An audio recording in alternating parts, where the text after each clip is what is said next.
We showed you how to install a Big Green Egg original gasket. Now we're going to show a Rutland gasket.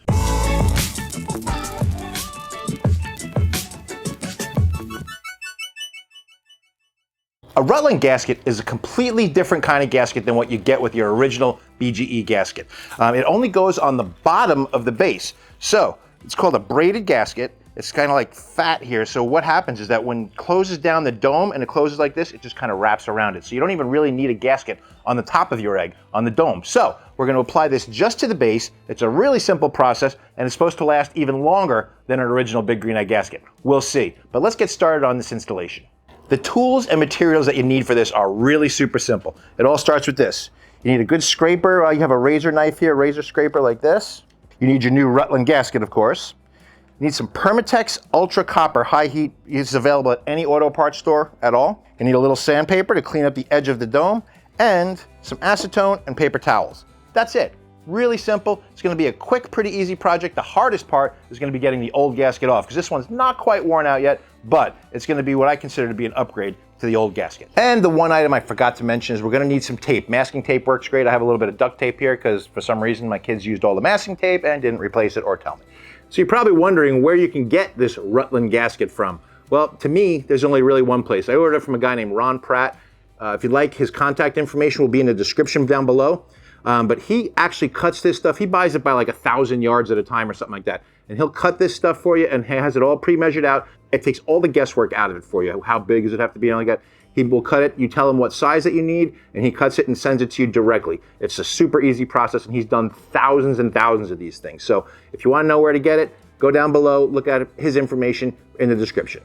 As you can see, it's much longer than what we'd actually need, or so it looks. This is really cut exactly to the size. So what happens is that as we put it on, we're going to do what's called bunching. We're going to push it together a little bit so that it matches the width of the ceramics on the egg itself the whole way around.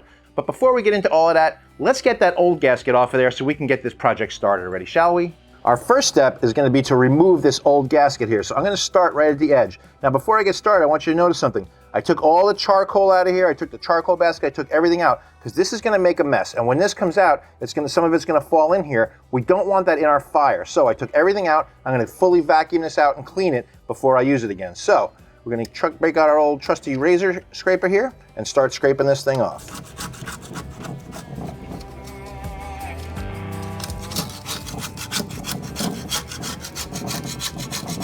Now you want to be careful not to gouge into the materials here. We need to get all of this off of here, but we'll take care of that later. First thing we want to do is just make sure we get all of the top surface off. All right, the old gasket is off. Now to remove all the old adhesive, that's the tough part. So let's get rid of this and start scraping. Now comes the scraping, the not fun part, but we can't forget we're going to use some acetone. So my spray bottle seems to have disappeared also, so I just emptied some into this jar here, but we're going to put some on here. We're going to scrape all of this black off of here. We're going to get it right down to ceramics so that our Permatex glue sticks like you can't believe. Now, I keep talking about not gouging. Well, guess what? I was using that old one, and I did actually wind up gouging it a little bit. So we want to be very careful not to do that, but to show you that it is possible even when being careful. So don't gouge your ceramics.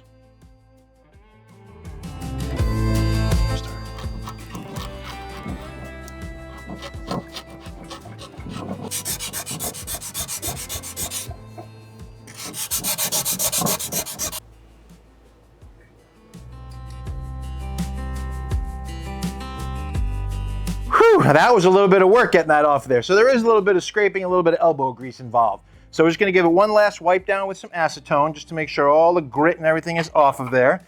Make sure it's nice and clean. And then we can get to putting the Permatex on and putting the new Rutland gasket on here. I can't wait to see what it works like. So for our installation, the next step is we're going to take our gasket and we're going to fold it in half like this and find the halfway point. What we're going to do is take a piece of tape like this and just mark it right at the halfway point. Then we're going to do that again, so that this is half of that. So we're going to mark it at the quarter way around on each step so that we know when we're putting this gasket on that we're actually right at the right spot when we're at the 9, 12, and 3 o'clock positions on the egg. So we should have 1, 2, and then one more, and we're ready to start our installation.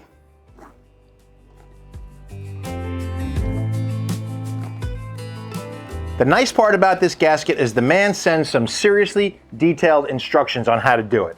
So our next step of the process here is we're going to take a nice sharp scissor, because you need it sharp because this stuff is a little bit tough, and we're going to cut this on a 45-degree angle, just like we did with our BGE gasket. So we're going to cut this angle, then we're going to start laying it on the egg. Our next part of the process is gluing it down. Now what this gentleman recommends to use is Permatex copper glue here. You get it at an auto parts store. It's actually made for holding like gaskets for automotive headers and things like that on motors. So it's meant to be able to withstand incredible heat. So that's what we're going to use. So we're going to take the top off here actually and put this nifty little cap on here. And we're going to cut off so that we're going to control the size of the bead that we put on, so we have a uniform size bead all the way around the whole egg.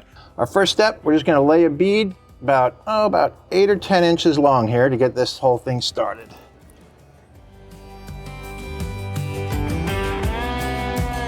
When you get this gasket, it's going to come and it's going to be naturally cupped like that. That's the side that we want to put down. So remember to put the cupped side down when we're laying it down. Kind of knock this down a little bit so that we have a good solid coating. Okay, so the first thing we do is we lay this on here like this. We got to do what's called bunching. You want it to cover the entire width of the edge. So we're going to push it together a little bit so that it covers the entire width of it. Now, the piece that he sent is way too long, so it requires you to bunch this. He knows that you're going to have to bunch it like this. That's why we marked it with tape, because we want to make sure that we're getting it to the right spot all around. So you can see by bunching it, which all we did was just basically pushing it together a little bit, you can see it covers the entire base from edge to edge like this. There's no ceramic overhang. We want this covering the whole entire edge of it. So that worked out just beautifully. And if you notice, we're right at the quarter of the way around part, and we're right where our first piece of tape is. So we are right on track with how we're supposed to be doing this. Next step, glue the next quarter of the way. Just give a good solid bead. Doesn't have to be too fat. And then we just continue it around. Again, bunching it so that we're covering the whole base.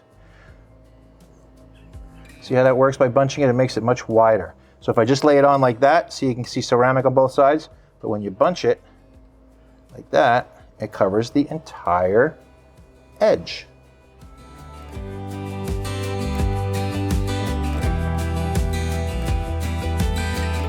As you can see where we took that tape off, we're right at about the 9 o'clock mark. So we're just going to keep going around.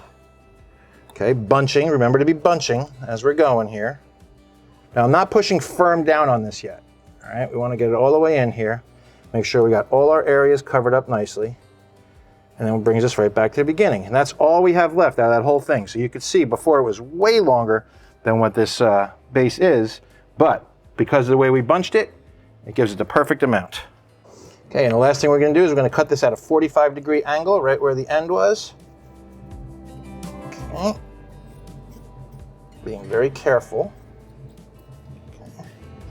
Now we just put this all in here together. And you can, once it's dry, you can really trim these ends up like this, or even now, you don't have to wait till it's dry. Trim the ends up, try and use some sharp scissors, okay, and get this extra stuff out of here, and just push it all together like that, and you'll have a good seam. Now you see we have a little bit of extra ooze here. He actually talks about this in the instructions, so don't worry about that right now. Let it dry, and once it's dry, it'll be nice and rubbery.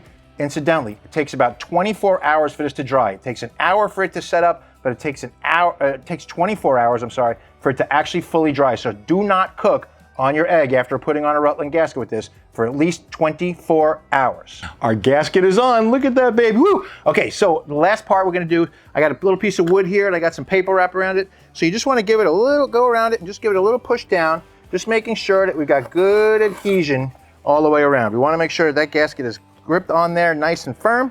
And that's it. So this came from a guy named Ron Pratt. I just want to thank him because he did send super specific instructions. I had never done this before, and it's a really easy process. It's a little time consuming, and it may be a little daunting, make you a little nervous at first, but it's really a good way to do it. All the gluing is done, all the pushing is done, all the bunching is done. Now, we've got a couple spots that have some Permatex that came up through the gasket. That's okay. There's nothing wrong with that. As you can see here, we got some spots like this. We want to close the dome so that it sets and dries correctly. What he suggests to do is take some strips of aluminum foil. Wherever the glue has come up through the gasket, just put this on there, and when you close your dome, it'll prevent the top and the bottom from sticking together. Nothing worse than an egg that won't open, right? Okay, so our aluminum foil is on. Who would have ever thought aluminum foil was part of this equation, right? Our aluminum foil is on. It's covering up our Permatex. Our next step is to shut the dome. So we're going to close that, let that dry like that. We're all done with the aluminum foil. We don't need that anymore either. So our Rutland gasket is installed. We're going to wait 24 hours, like I said, before we cook on this thing.